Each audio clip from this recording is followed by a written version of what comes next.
Here is your updated card for All In, which is now up to 10 matches. So we have one match announcement for the 0 hour, which starts at noon Eastern on Sunday. Do you expect anything more to be added to this? Or do you think you just keep it to the one match on the pre-show? I think it's just this match. I mean, it sounds like they'll open because I mean they're trying to like bookend the entire event with MJF and Cole, and for that reason I don't see anything following this either, unless of course it's some sort of battle royal, which I don't think you're missing on a show like this. No. FTR against the Young Bucks for the AEW tag titles. Just the way they've set this up, I feel like FTR is winning this match. Unless they like the way this was set up, it feels like this is the big win for FTR. I think so as well. I think there's still, a lot to do with this run for FTR. Bucks certainly, I would suggest maybe neither team needs the championships, but I think the Bucks need the titles a lot less than FTR does. I hope they continue to establish this run and, defend it on Collision. Just to remind people who might be tuning in, some of you guys, maybe even for the first time, we will be reviewing AEW All In live Sunday. What time did we say, John? As soon as the show's over. So, I mean, it's up to AEW when we will be going live. So we will say in the vicinity of 5 to 5:30 p.m. Eastern time. But easiest way, subscribe to the channel and turn on your notifications, and you will be aware of when we are going live on a Sunday, late afternoon, early evening. Mm-hmm. All and right. the same for next weekend, right after Payback and right after All Out. And for every single show in eternity, we will be here right afterwards. Everything. We're just going to chain ourselves to these computers for the rest of our lives. Hikaru Shida, Toni Storm, Saraya, and Britt Baker, the four-way for the women's championship. I guess the obvious one here is like, if you had any intention of a Saraya title reign, this is the time to do it, even if it's a very short title reign. I mean, that would be... this would be the time to do it. I think Toni Storm, I love this new character. She does not need this title in the least. I agree. I think if you're going to crown Saraya at any point in her AEW career, this would be the evening. I mean, it'd be a huge babyface reaction, but like, so what? Like, she'll turn heel the next night. On when she's back in America. It would be a great moment, so I wouldn't, but I also don't discount like either Toni Storm winning it nor Hikaru Shida retaining it, because I think she's only had the belt for what, like 2-3 weeks, I'd leave it on Shida, but I mean, you could also go the direction of Saraya wins this, and that sets her up with like the falling out with Toni Storm, who just loses her mind that her friend won the title, and that's another, and you get a babyface run for Saraya after this. I think that's one possibility, but you're right, Shida, you could just keep on going with her. I guess Saraya is still, I think, a bit of a question mark when it comes to like, singles match quality. We've only seen, I believe, that one match, right, against Britt. Is that the only singles match she's done? It might be hard for me to remember like any significant one. And when you're in AEW, it's a really high level, especially if you're, a women's champion. So do they have that confidence in her to actually hold the championship? I mean, we'll see, but it'll be a great moment if she does win. Yeah. Darby and Sting against Swerve Strickland and Christian Cage. I think that your baby faces are winning this one. I gotta think so too. I mean, unless Luchasaurus gets involved, of course. This is now really a prelude to Luchasaurus versus Darby Allin. But I think I would give it to Allin and Sting. Yeah.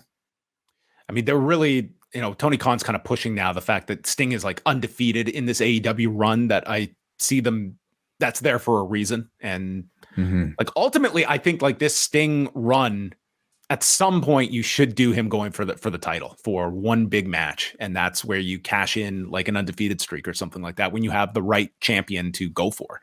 But it also, you want to work, I think, that into like when the final run of his career is going to be. And it sounds like they don't really know when this guy wants to wind it down. I mean, 64 is like the new 40. Oh my goodness. Yeah. I mean, it's this guy will be diving off of balconies into his senior citizenship years, I'm sure.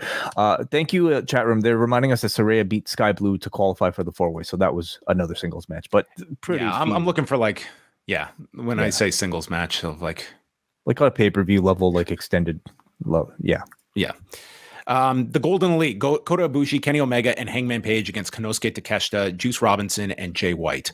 I think like given the size of this venue and the like, you kind of lean towards like feel good wins. I think this is one where if you're going with Omega and Takeshita, I think Omega taking a loss here is fine if that's where you're going the next weekend with the match in Chicago, and you do want to have some heel wins on this show, and this would be one that I would look at as having that potential. I agree. Maybe beyond like Takeshita being the one to pin Omega, which probably would be the better finish. I mean, I hope this means they're building up to Jay White versus Kenny Omega as well. I mean, they have to be after the attack angle last week, right? So wherever they decide to do that match, I'd argue that match is bigger than Takeshita versus Omega. But it's just you've been doing the program for so long with Takeshita, you need to pay that one off. Agreed. Yeah. Stadium Stampede. This one to me, like the outcome of like the winners is irrelevant. I'm just more curious of how they pull this one off. Like what is in the stadium versus pre-taped stuff. How the audience responds. If there's stuff that, I mean, you have enough people that you can have people going on in the stadium while you just the way that this is shot and aired on television, and conversely in the stadium for everyone.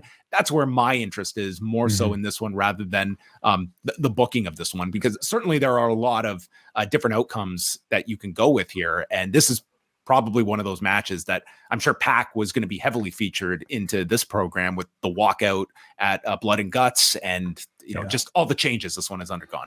Well, if they're going to do a cinematic match, maybe there's an opportunity for somehow Phoenix and Pac to pre-tape something and having that match. Put Phoenix in front of a green screen. An AI version of Phoenix and Pac having, some interaction inside a room. I don't see really any cinematic elements for this. It just doesn't seem like, they've had instances where they could have done that with Moxley, and it just doesn't seem like something he'd be willing to do, or he'd want to do. I see this being very much like an Anarchy in the Arena, what if he does a cinematic walk to the ring and he like takes a big hit out of a blunt on his way to the ring? What are the laws like in England? I don't know. I'm not sure. Maybe he'd have to tape it in Amsterdam. Well, he has an out. He can just say that was filmed in Amsterdam. That's right. Yeah. I mean, as if this guy could look any cooler. So I'm looking forward to this, man. Like, I would use it to give a lot to Santana or Ortiz, as guys that are just kind of coming in. And if you want to make a big splash with either of them, having them feel like the spotlighted, figures, I think would be great. Yeah, you've got the Kingston Claudio build up for this one. I think that Cassidy and Moxley, I think you could certainly expect that for All Out as a potential way to go in this whole thing. And as much as like I don't think they get enough kind of focus, like, dude, the best friends are always great in these situations. I think they are so consistent. And again, it's like everyone's going to just have like their working shoes on and then some in a lot of these big matches. And for Santana, like, dude, this guy had a whole year plus that he has been out, and he's coming back on this kind of a platform. And he put up a message tonight and just indicated like it was like he said, like, I'm going to share my story at some point, but it was like a really rough time off, which I'm sure it was for that amount of time for him. So that's like you're being thrown right into the deep end here on the way back. Will Osprey against Chris Jericho. I'm really looking forward to this one. I know that some people have been critical of this one, but man, I think that this is going to be certainly, if you're getting the level of a Jericho that we had seen throughout last year, and for such a big match here. I'm also interested to see how he works here with a Will Osprey. Like this is going to be a different match than you saw with like Will and Kenny Omega, but I thought they did as effective a job as you could on this go home segment tonight. Well, it could very much be like Jericho versus Omega, perhaps, like you'd expect Jericho. I mean, it'll be interesting because like in that most instances, you're getting Chris Jericho as a heel against a high flyer. And how will they work this match with Jericho supposedly playing a babyface? Will he still take control throughout most of the match, slow things down in order to set up a Will Osprey kind of comeback? That part is going to be a little bit interesting. But anytime you have Will Osprey on any show, it's a potential match of the night, maybe match of the year. I'm not necessarily expecting this one to be better than Osprey Naito or Osprey Omega, but it could be up there and could certainly be one of Chris Jericho's best matches in his entire career. And with the setting as well, yeah, I'm not sleeping on it. I think a lot of the reaction we saw was because of heightened expectations from a lot of people hoping to see the next chapter of Omega versus Osprey. And now we're kind of like a week plus past that. We can enjoy this for what it is, and I think certainly tonight's promo did a great deal of heightening my own interest. Do you see Osprey winning? This one I think he has to. He really does. I mean, yes, I know Callis will probably interfere. Somebody will interrupt. Maybe Sammy will turn on Jericho, but Osprey has to win. Yeah. It's an interesting way to go of where they have potentially set this up for Jericho, that he loses this big match to Will Ospreay. He's divested himself of his group, save for Sammy Guevara, which could be like the last threat. It's like by the end of this, it's like Jericho is almost like detached from everything.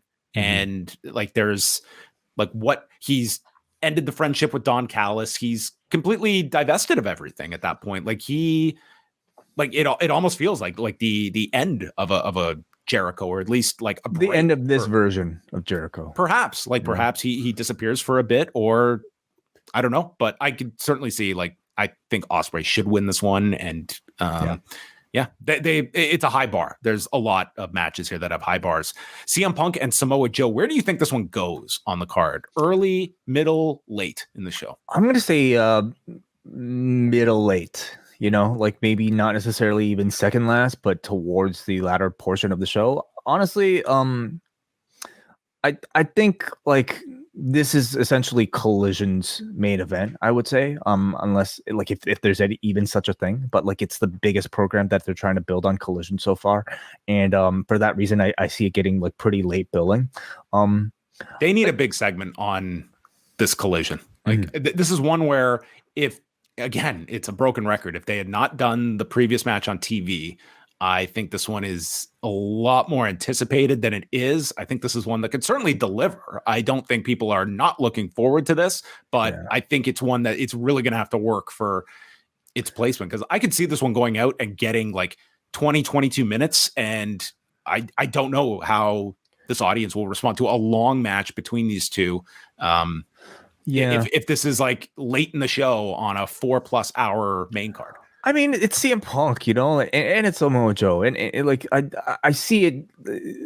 I don't see people like not giving this a reaction. Like people will react for this. How long they'll go? How long do you think the match will be? Well, that's part of the question. I think this one should stay at around like 15, 16.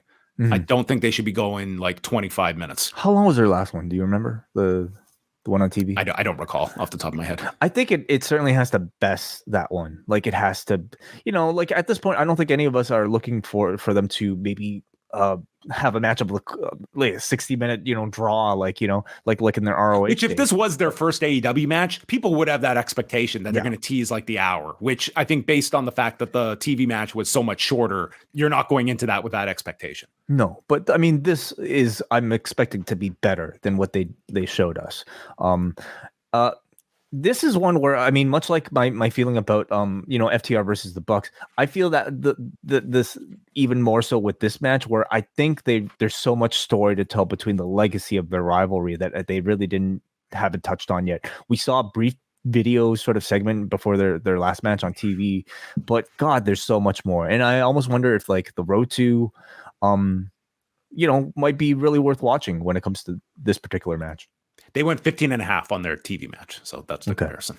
And then House of Black against the Acclaimed and Badass Billy Gunn. We went over our picks there. I see the title change here. I think it's that would be my call here. I think you're just going for the pop for the night, and I think it'd be one of the bigger ones. But you think House of Black should just keep the belts? House of Black, yes. Okay. And then MJF and Adam Cole. Yeah, tough one. I personally see Cole winning the championship. Yeah, I think that seems to be where you're leading everything to go in that direction. I see them losing the 0 hour match. I don't see them winning the tag titles. Yeah. For this one, I guess I'm just looking at it from Like, what are you coming back with the next week? Are you doing a rematch between these two? It seems like the idea of a title versus title with Punk, like I would have been dangling that one a lot. That's more. not happening now. I don't think that one can just come out of the blue on a week's notice. Yeah. And maybe you come back with the rematch between these two. Man, for 1 week, like, no one is. I mean, okay. What's headlining? So Cole wins the title here. What's the match the next weekend? Yeah. So yes, I would expect Cole to, or this championship to be defended at All Out. I got nothing, man, because like they're so invested in each other that it's hard for me to see them like, you know, face anybody but themselves because nobody's been built. At the same time, the third match between these two and the match where a babyface MJF tries to come back and climb the mountain to beat Adam Cole, that's something you should, you know, spend like 4 months to build to, don't you think? They could just have another match and then maybe have another draw or like some sort of non-conclusive thing, and then you have 4 more months to build to, you know, a proper comeback. Or it could just be Punk's title that headlines, and we'll, I guess, find out who will challenge him as well. Yeah. Do you see the main event of All Out being known when this show goes off the air, or do you see them waiting? I feel like we should have a good idea, you know, especially with I hope so. Punk. Like after the Joe match, you know, like, okay, let's assume Punk beats Joe, especially now since he has the championship. Maybe gets attacked by, I don't know, Jay White or whoever, you know. Like, seriously, if they both win, like, I would just, like, you could set up like Punk and Osprey for the next week. I mean, you have to go big for something the next week. And I would not want to wait till Wednesday and have a 4-day build for that title match. I would want to have it pretty much set up, unless they have some like ace up their sleeve of something they're going to debut or shoot some big angle that none of us see coming. That is like, that would be the hope, is that you're coming out of this show and you are instantly driven to buy that show the next weekend because there's some huge match that's coming out of this that maybe you don't see on paper here. So let's play out another scenario where MJF wins and retains, you know, whether as a babyface or whether as a heel. I'm more curious about what you see his All Out program being. Well, I mean, for a lot of this lead up, I just assumed that we were going to be inching towards like the title versus title, but that does not feel like the. Could they do that anyway and just maybe not give us a sort of like, you know, an actual title change? I don't like it on a week where it like neither side have acknowledged the other. It's not like you're even getting these lines from MJF about discrediting the fake champion on the other show or anything. He's never even brought up this title, and it just feels so out of left field. That's going to be most of this card, though. You know, yeah, I mean, that's it. Like you have a week to do all this, and you know, they can come back the next week, but I would hope that they've got some real great angle to go off the show with that is both satisfying as like the conclusion to this as the big show, while also leaving you wanting more for the next weekend. And the idea of spending another $50 the next week, it's like it's an uncharted territory for AEW, and I don't know how this audience is going to respond to both shows. Or could these two win the tag team championships, the ROH tag titles, and defend those on All Out? Yeah, there's certainly the idea that this has not peaked yet, that you could ultimately have these two where you think they're coming to blows, but then at the end of the show, they take out Roderick and the Kingdom and they come out of this, and there's the tension because one of them's winning this match, but they're still tag champions, but the feud is still brewing, and you know that the turn's coming, but you're going to wait and wait for it. And quite frankly, I think that would be a very safe way to come out of this show, in that I would not want to separate these two yet. And you will get to the feud where you have a defined babyface and heel, but is now that time? It would seem the strongest argument is to give you that big advancement in the story on such a big show like this. Agreed. Now that the more I talk about it, the more I feel like they could very well keep this thing going. And I don't know if, like, you know, audiences might complain that we didn't get a conclusive ending on what is supposed to be like the biggest show in history. But I think if the match is satisfying, these two should have a phenomenal match, and that's all that matters. I don't think people could be too disappointed for that reason. You're giving people a finish. I would certainly argue you should do a finish in the match. Of course. If it's the main event. You don't have to punctuate this with a turn. I mean, that is that's, I think, everyone's WrestleMania 17 lesson. It's like incredible show minus the angle at the end. So what we're saying is anything can happen in this main event. Well, I mean, part of it is, I think it's the blessing and the curse. I think they have opened up a lot of possibilities that should draw interest. At the same time, I don't think anyone sees really like a clear path that they're necessarily clamoring for. So you're leaving it to chance that hopefully whatever the direction is, it's a satisfying one, and people aren't just building up all these scenarios in their mind that they're creating a letdown for themselves after. But I have to say, overall, I feel they've created a big buzz for this show. I think that the pay-per-view number is going to be a very interesting one to look at, because as much as some of the buildup has been maligned, I did think tonight's show, as busy as Dynamite was, the takeaway for me was this is the biggest show in this company's history, and they hit that very effectively. Agreed. I thought this is again a very good go home show. It's the type of tone that I wish they had taken for an entire month, you know, just to make this feel even that much bigger when you have that much more time to just convey that, hey, like this really is the biggest show of all time, and that this is the reason why. Now that we have draw to me, I think that's the bigger draw than any one match on this show, is just the idea that this is historical, and for an audience that didn't live through a WrestleMania 3, like that is what they're treating this as. Yeah. Even though you get stadium shows every year from WWE, it's like this mythical placement that a show of that magnitude has, and this is AEW's version of it that you want to be watching. Yeah, WrestleMania already has that built in its name, you know, just through like years of history and proof. But All In doesn't necessarily, you know. But so they definitely could have done a whole lot more work, just kind of pushing what the legacy of this show is going to be after tonight. Beyond that, I think all the criticisms that this show, this card has been given, for the most part, because I'm not listening to every single person, especially like the bad faith arguers out there, but at least for me, like I feel a lot of the criticism was warranted. But now that we've kind of like separated our dream cards from what the actual card is, I can appreciate it for what it is, and I'm almost looking forward to every single match on this show.